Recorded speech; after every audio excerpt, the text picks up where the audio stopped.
이게 또 기쁨을 주는 순서입니다. 경제 만찬 시간인데요.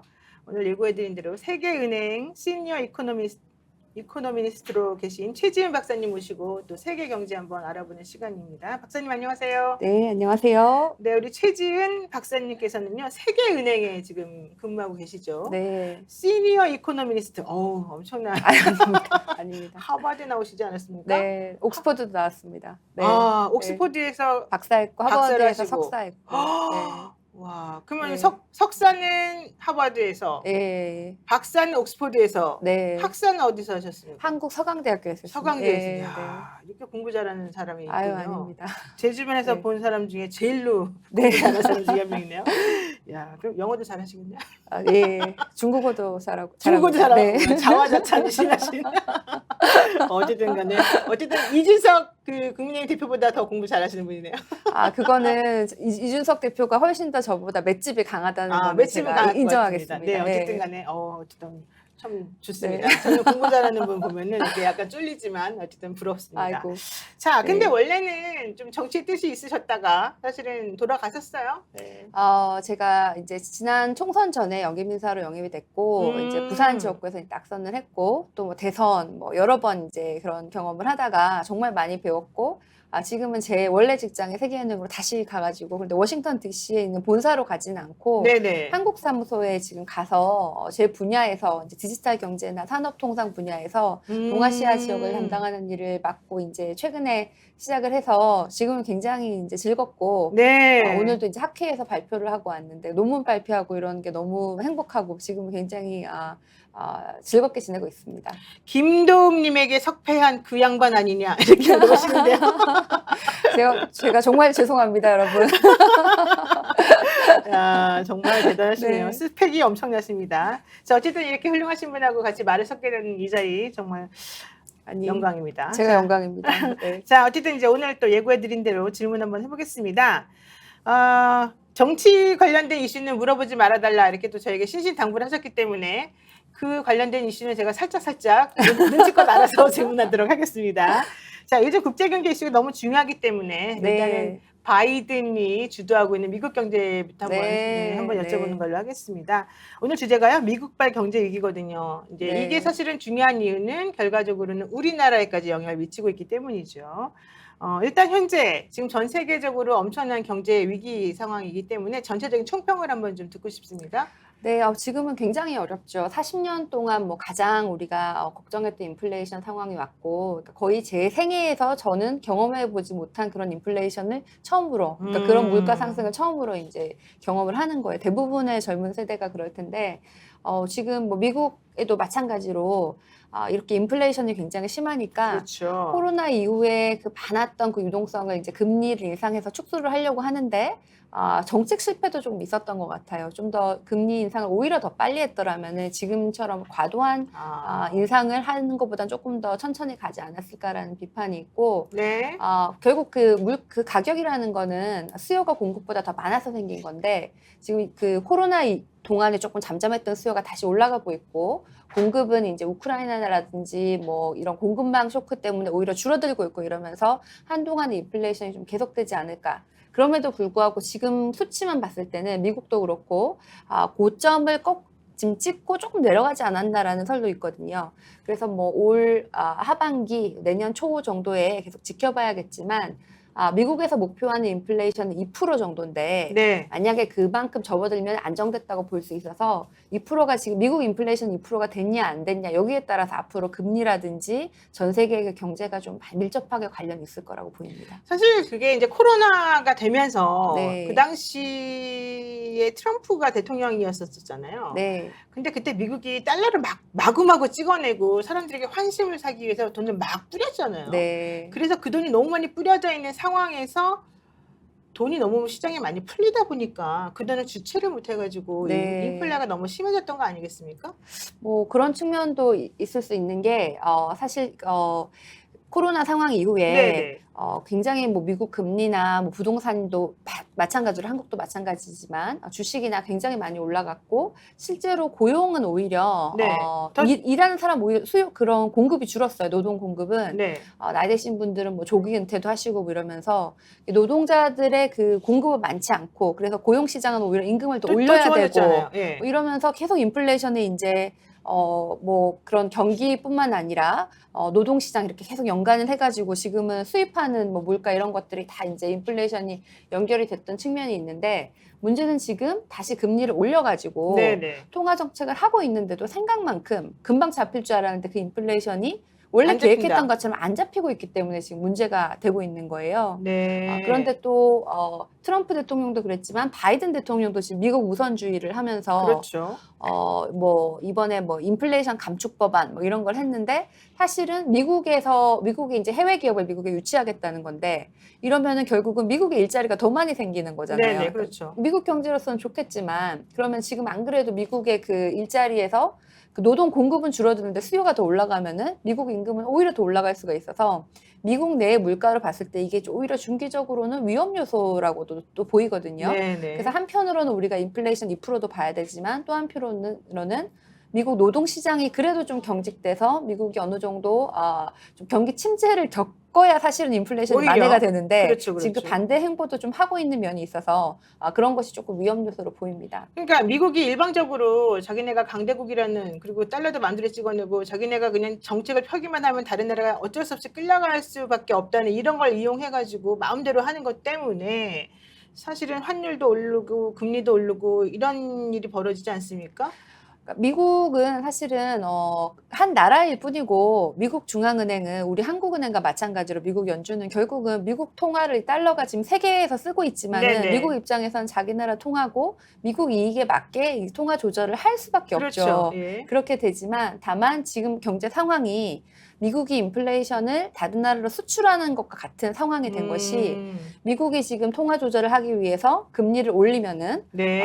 이제 돈이 미국으로 몰리니까 미국 달러는 강세가 되고 원화는 약세가 되겠죠. 그러면서 미국은 이제 수입하는 물가는 싸지니까 미국 인플레이션 오히려 낮아지는데 한국이나 다른 나라는 그 반대로 원화는 좀 약해지니까 수입 물가는 비싸지고 네. 그러니까 이제 미국의 인플레이션이 결국은 다른 나라에 나라로 다 옮겨가면서 번져버리는, 미국이 그렇죠. 조금 나아지는 그런 상황이 미국이 의도하진 않았지만은 실제로 그런 상황이 벌어지고 있는 것이죠. 네, 맞습니다. 근데 제가 얘기를 들어보니까 캘리포니아는 우리나라 지금 최저임금이 뭐 10,000원이 되냐 안 되냐 막 이런 얘기인데 캘리포니아는 최저임금이 우리나라 돈으로 30,000원이 넘는다면서요. 그러니까 지금 미국 노동시장도 굉장히 큰 문제인 왜곡돼 게 있어요, 정말로. 네, 예. 이 코로나 이후에 사실 또 재정 정책을 풀어가지고 뭐 굉장히 많은 현금 지원도 하고 그래가지고 네. 뭐 호텔이라든지 이런 유통업이나 이런 데서는 노동자들 찾을 수가 없어가지고 임금 올릴 수밖에 없다고 해요. 그래서 노동의 그 공급은 줄어들고 수요는 네. 많고 네. 이런 상황 때문에 한편으로는 이제 너무 시중에 돈이 많아서 그런 줄 알았는데 임금이 늘어나면 노동자들이 또 쓰면서 다시 또 인플레이션이 되는 거잖아요. 그러니까 지금은 그 2% 이제 인플레이션이 2%가 되느냐 안 되느냐 그 키 변수 중에서 네. 한 가지 위험 요소가 미국 노동 시장이 계속 임금을 올리게 될 건지 아니면은 조금 이제 이 노동 시장이 조금 더 잘 작동하는지 그게 굉장히 큰 변수가 되고 있습니다. 네. 자, 아까 좀 전에 이제 어쨌든 2% 지금 얘기를 하셨는데 그리고 올해가 고점이 될 것이다. 그리고 내년부터 조금 이제 좀 정리가 되고 네. 안정화 될 것이다. 이런 얘기를 하셨습니다만은 뭐 이제 그건 제 개인 의견이 아니고 여러 기관에서 그렇게 보고 있는 견해가 굉장히 많습니다. 네.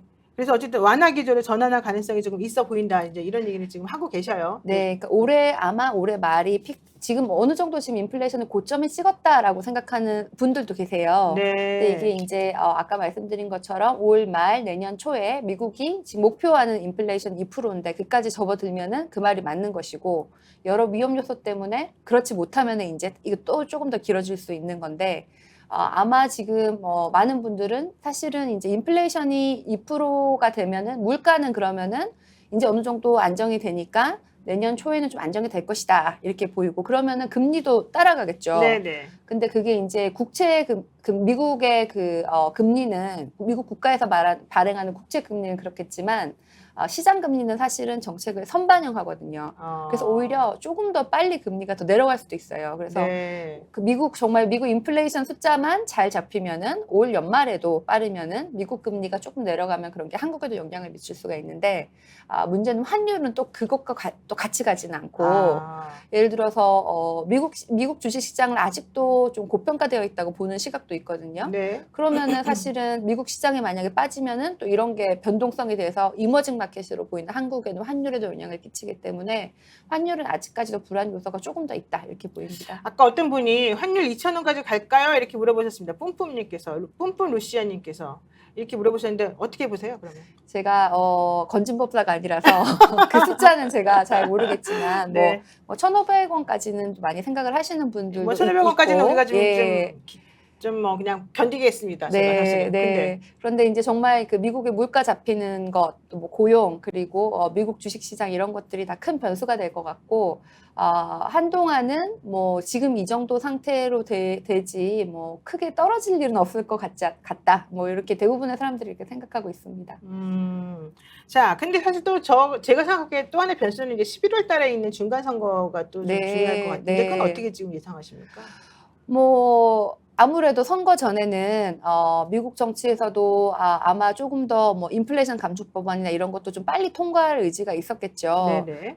그리고 뭐 재정이라도 조금 더 확대 재정을 할 가능성도 아마 있겠죠. 네. 뭐 꼭 선거라서 꼭 그렇다고 얘기는 하지 않겠지만 네. 그래서 그런 면에서 인플레이션을 한편으로는 인플레이션을 빨리 잡아야 되고 또 한편으로는 또 취약계층이나 그런 분들을 보호해야 되고 그렇기 때문에 경제 정책은 오히려 이런 선거가 반드시 뭐 이런 상황에서는 뭐 유리하지는 않을 수 있을 것 같습니다. 근데 이제 얼마 전에 사실은 바이든이 우리나라 그 IRA법이라든가 뭐 반도체법이라든가 네. 이런 걸 우리나라 뒤통수를 치게 된 이유 중에 하나가 본인이 원래 조금 인기가 없었던 것을 만회하기 위해서 자국 내 인기를 위해서 좀 본인들을 좀 보호하기 위해서 좀 그랬던 게 있었던 거잖아요.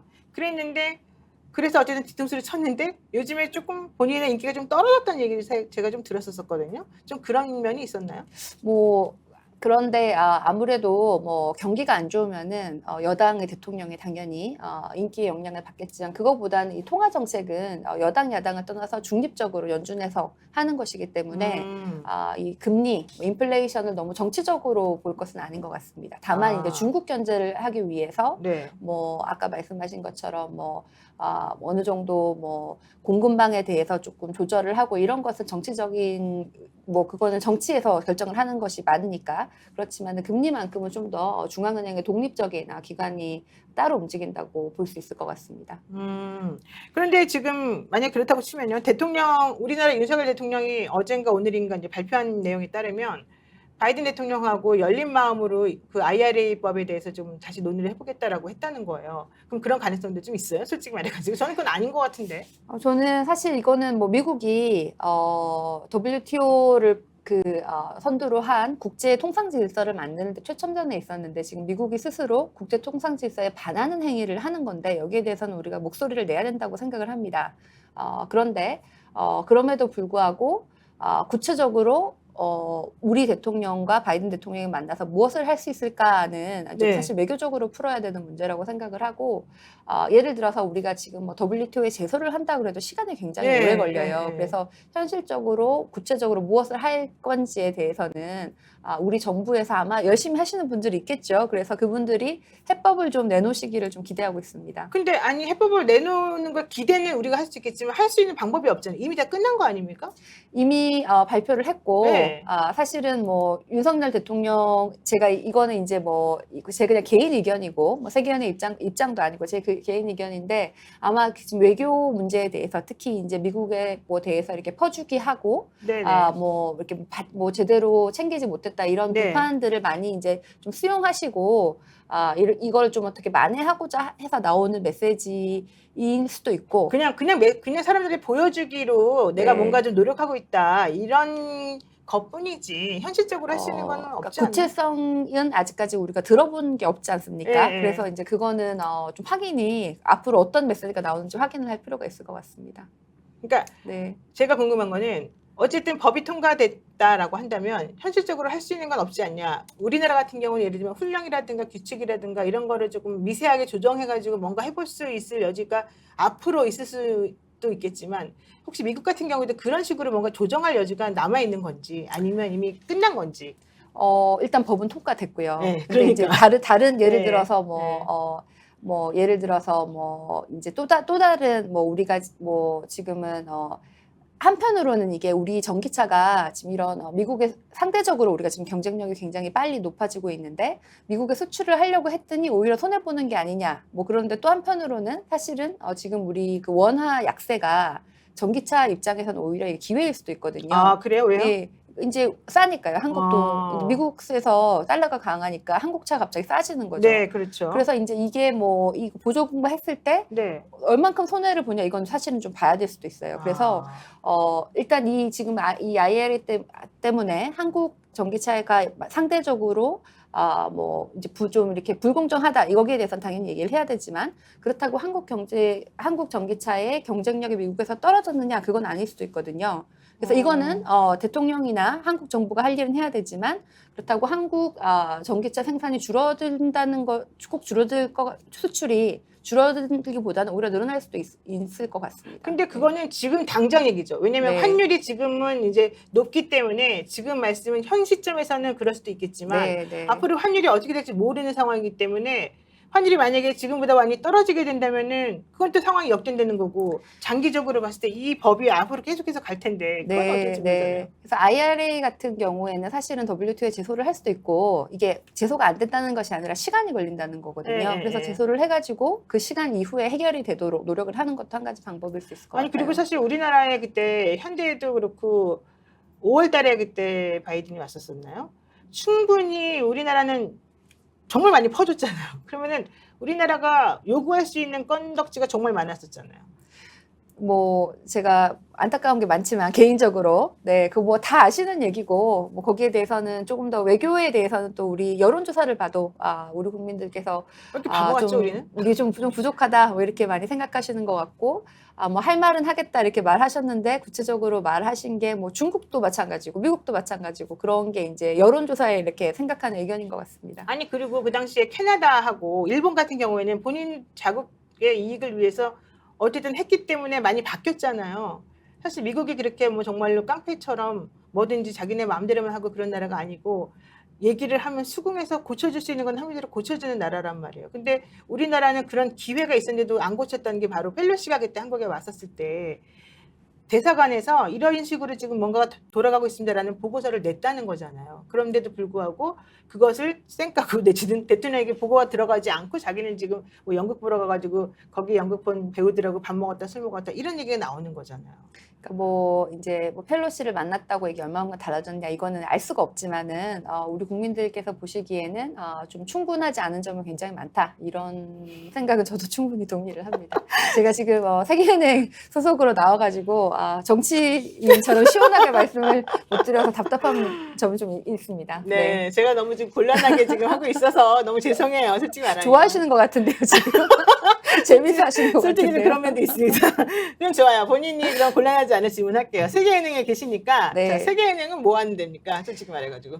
이게 이제 2차 세계대전 이후에 2차 세계대전 때 많이 이 황폐화된 국가들의 전후 복구를 위해 가지고 국제기구 이제 그런 여러 나라들이 모여서 국제기구를 만들었고 기금을 만들었고 그것으로 이제 당시에는 프랑스에 고속도로를 짓는다든지 그런 일을 했는데 이제 나중에는 그런 나라들이 다 좀 잘 살게 되면서 또 체제 전환, 구소련 공산주의 국가들이 시장 개방하고 체제 전환하는 걸 많이 도왔고 지금 현재는 이 기금을 가장 가난한 나라에 잘 살게 하자. 그래서 이제 빈곤 퇴치, 그다음에 양극화 완화 이게 지금 그 기구의 목표예요.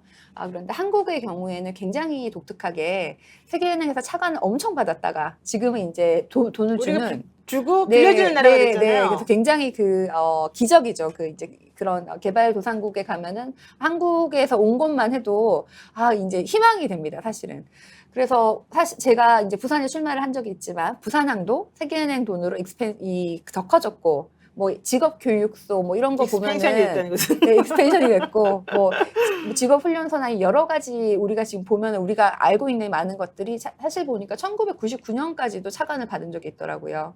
그래서 이제 우리 생각에는 우리랑 상관없는 것 같지만 그래도 얼마 전까지만 해도 굉장히 우리가 돈을 받는 관계였다가 지금은 돈을 주는 그런 관계가 되어 있고 지금 이제 세계은행에서 주로 하는 것은 빈곤 퇴치, 이제 정말 가장 가난한 사람들을 좀 잘 살게 하자. 그리고 이제 양극화 좀 해결해 보자. 그래서 네. 양극화 해결은 뭐 한국에도 해당이 될 수가 있겠죠. 네, 알겠습니다. 자, 그 얘기하니까 뭐 차관 빌렸다가 이제는 우리가 아예 빌려주는 그런 나라가 됐다. 그럼 결과적으로 이제 외환 보유가 많이 있는 그런 나라라는 건데 지금 환율이 자꾸 오른다는 건 우리나라 그만큼 돈을 또 풀어서 달러를 갖다가 많이 풀었다는 얘기가 되는 거 아니겠습니까?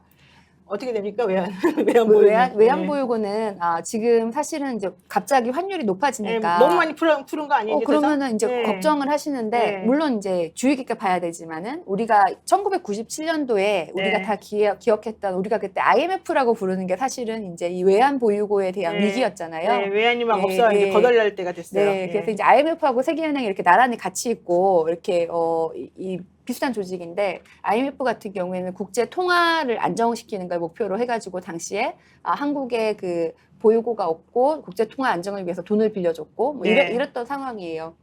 그런데 그때하고 지금하고 가장 다른 거는 그때는 우리가 고정 환율이었습니다. 그래서 그 환율을 방어하기 위해서 정부가 돈을 써가지고 방어를 해야 됐지만 네. 지금은 변동금리이기 때문에 시장 메커니즘에서 만약에 한국의 환율이 지금 너무 약하다, 미국 달러가 너무 비싸다 그러면은 아까 말씀하신 그 전기차, 뭐 현대차가 갑자기 미국에 더 많이 팔릴 수도 있는 것이고 네. 상대적으로 싸니까 또 외국인들이 지금 한국에서 뭐 주식시장에서 돈을 팔고 나갈 때도 팔고 나가면서 환전을 하기 때문에 그게 다시 또 한국 돈으로 봤을 때는 외국인들이 주식에서는 뭐 벌었는지 아닌지 모르겠지만 환전하면서는 그때 왔을 때보다 손해를 보고 나가는 거잖아요. 네. 이런 식으로 시장 메커니즘이 조정이 되기 때문에 1997년도에처럼 그렇게 외환 보유고가 없는 국가 부도의 사태 이런 게 나는 것과는 굉장히 상황이 다른 상황입니다. 걱정 안 하셔도 예. 된다. 그래도 그런 이제 얘기예요? 환율이 너무 올라가니까 우리가 지금 뭐 물가가 비싸지고 뭐 원자재 값이 너무 비싸지고 이래서 우리 삶을 위해서 걱정을 해야 되지만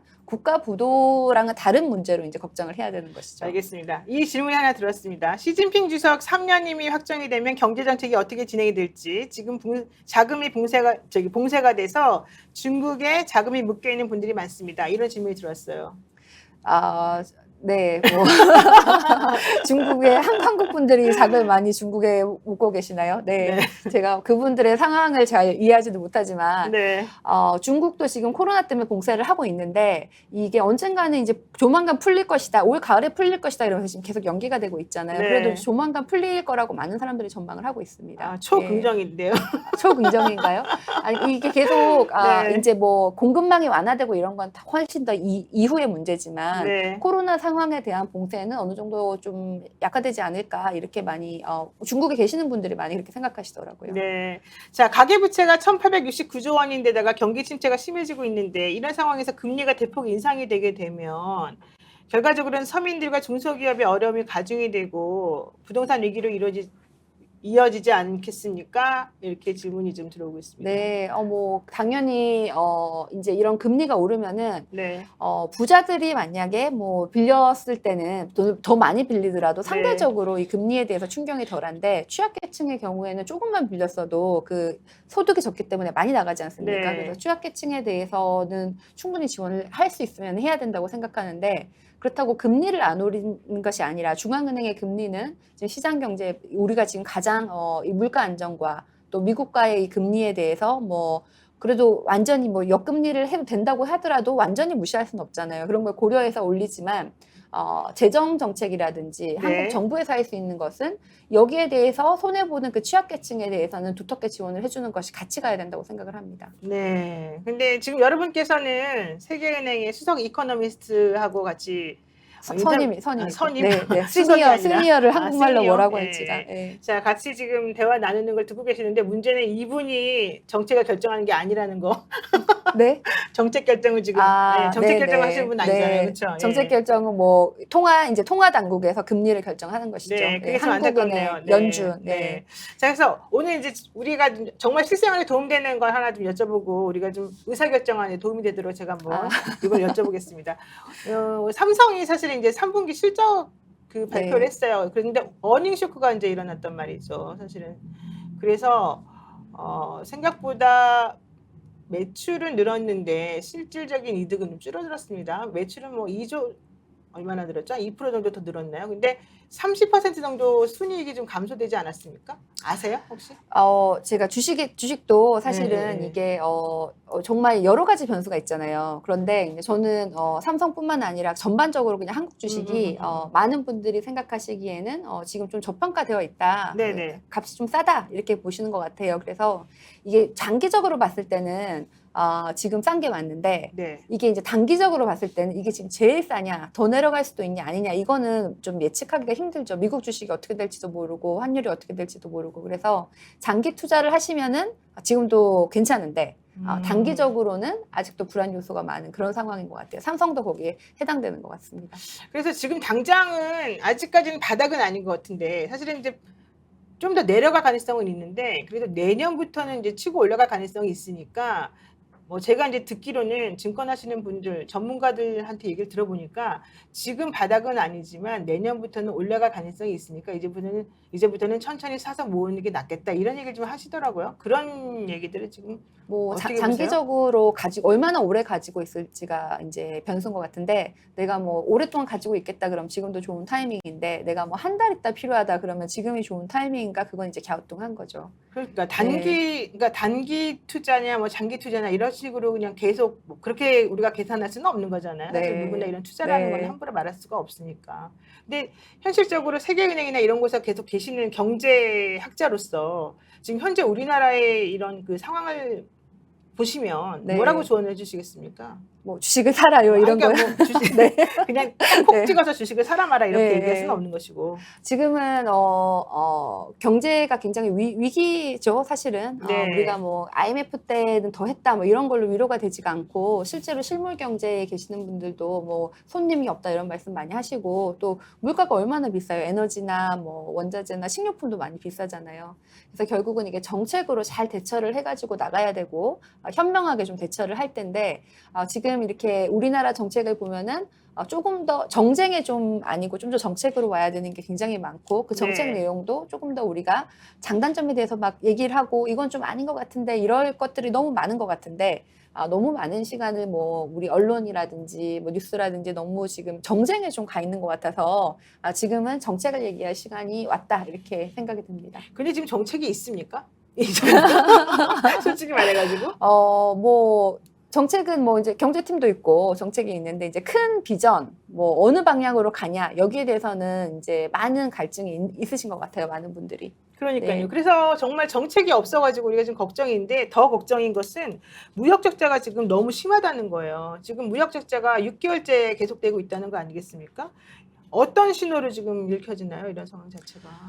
그러니까 이제 시장 메커니즘에서 사실 무역 적자는 어느 정도 이제 원화가 약세면은 결국은 이제 우리 수출이 늘어나고 뭐 수입이 줄어들고 이렇게 해야 돼서 정상인데 네. 지금은 아주 특이하게 에너지 가격이 너무 높다 보니까 한국은 에너지를 굉장히 많이 수입하는데 네. 거기에서 이제 적자가 가장 큰 원인이 에너지 가격이거든요. 네. 그래서 우리가 좀 에너지를 좀 아껴 쓸 필요도 있고 뭐 단기적으로는 이 에너지에 대해서 취약계층에 대해서 바우처를 해준다든지 이런 식으로 지원을 하지만 전반적으로는 에너지를 좀 아낄 수 있게 에너지 가격이라든지 에너지 세금이라든지 이런 거를 좀 큰 틀에서 어떻게 하면은 에너지는 좀 절감하고 취약계층은 대신에 뭐 바우처로 도와주고 이런 거를 봐야 될 것 같아요. 뭐 세금만 가지고 할 것이 아니라 그 에너지 세금, 에너지 전체적인 그런 구조에 대해서도 다시 볼 필요가 있고 그거는 상당히 좀 우리가 뒤처져 있다고 보이고요. 네. 그러니까 예를 들어서 뭐 우리 전기 가스공사, 전기공사 이런 데서는 굉장히 적자가 많다고 하는데 네. 그거는 결국은 그러면은 기업이나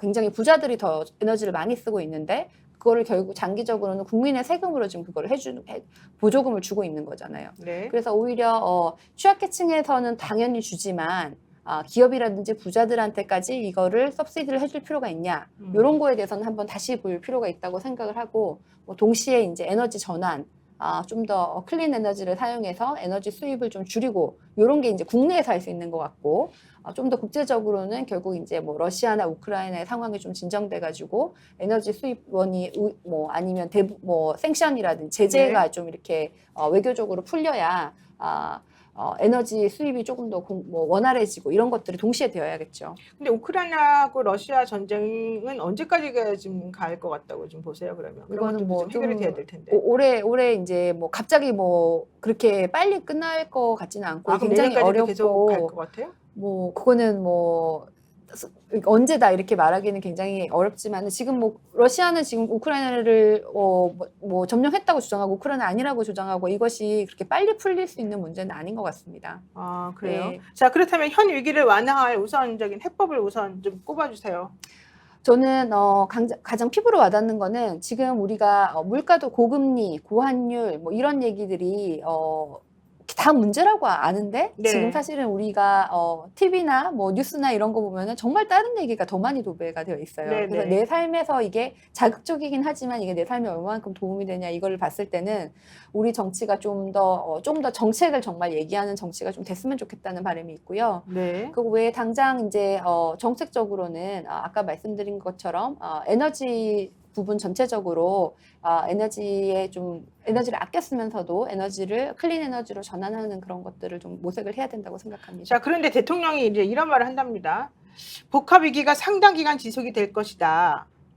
그러면서 동시에 국민과 시장의 불안감을 덜어줄 만한 안전판을 마련해야 된다. 이렇게 말씀하셨어요.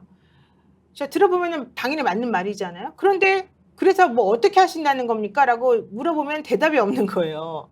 아니, 복합 위기가 상당 기간 지속된다. 당연히 맞는 말이죠. 그리고 그래서 그것들을 해결하기 위한 안전판을 마련해야 됩니다. 이것도 맞는 말이죠. 그러면 그 안전판이 도대체 뭡니까? 그 복합 위기를 그럼 어떻게 해결해야 됩니까? 라고 물어보면 대답이 없단 말이에요. 아까 말한 것처럼 정책이 없기 때문에. 자, 그럼 우리가라도 내지는 그 관료들이 이거는 이렇게 해결하겠습니다. 저건 저렇게 해결해야 됩니다. 라고 말을 해줘야 되는데 그런 것으로 지금 하는 것처럼 보이는 게 바로 문재인 정부 때 태양광 사업을 이상하게 했으니까 그거를 해결해야 됩니다. 원전을 가지고 어떻게 했으니까 그 사람들 때려잡아야 됩니다. 이렇게 해결하는 것처럼 보인다는 거예요. 과연 이게 옳을까요? 뭐 어떻게 해야 된다는 겁니까? 답을 다 말씀하셨기 때문에 제가 그 고개만 끄덕이고 있었습니다. 네. 아니 그래서 네. 전문가시니까 네. 뭐 어떻게 좀 방향성을 좀 저한테 좀 알려주세요. 저는 이런 경제적인 건 하나도 몰라가지고. 뭐 이거는 제가 뭐 경제 전문가를 떠나서 제가 이제 한국에서 이제 뭐 출마도 해보고 뭐 정치를 해본 제 경험으로 말씀을 드리면은 네. 우리가 너무 이렇게 정쟁의 언론 환경도 마찬가지고 네. 국회에도 마찬가지고 굉장히 자극적인 정쟁 이슈로 많은 시간을 보내는데 네. 정책 가지고 오히려 지금 민주당도 견인할 수 있는 게 굉장히 많잖아요. 아이디어를 낼 수도 있고 네. 그리고 뭐 여당도 정책을 하려고 해도 뭐 국정감사 가면은 뭐 딴 얘기 하면 할 수도 있고 그러는 거잖아요, 지금.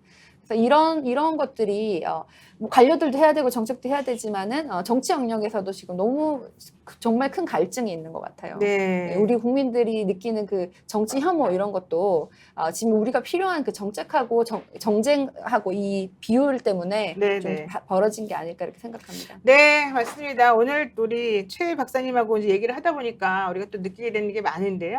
마지막으로 이 댓글 하나 읽어드리고 좀 정리를 하겠습니다. BH 리님께서 모든 것을 정치적으로 해석하려고 하면 현재의 경제 상황까지 상대 정권의 힘을 빼고 자신이 속한 진영의 힘을 높이려고 하는 의도를 가지고 현재 경제 상황을 보면은 실제 경제 상황을 보는 것도 불가능해질 것 같습니다.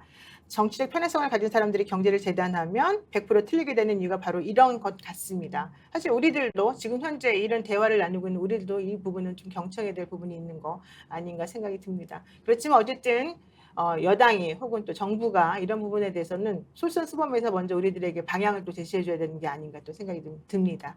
네, 저희 오늘 경제 만찬 시간 최지은 박사하고 얘기 나눴는데요. 우리 오늘 들어가서 경제 공부 좀 더 많이 해봐야 되는 거 아닌가 생각이 듭니다.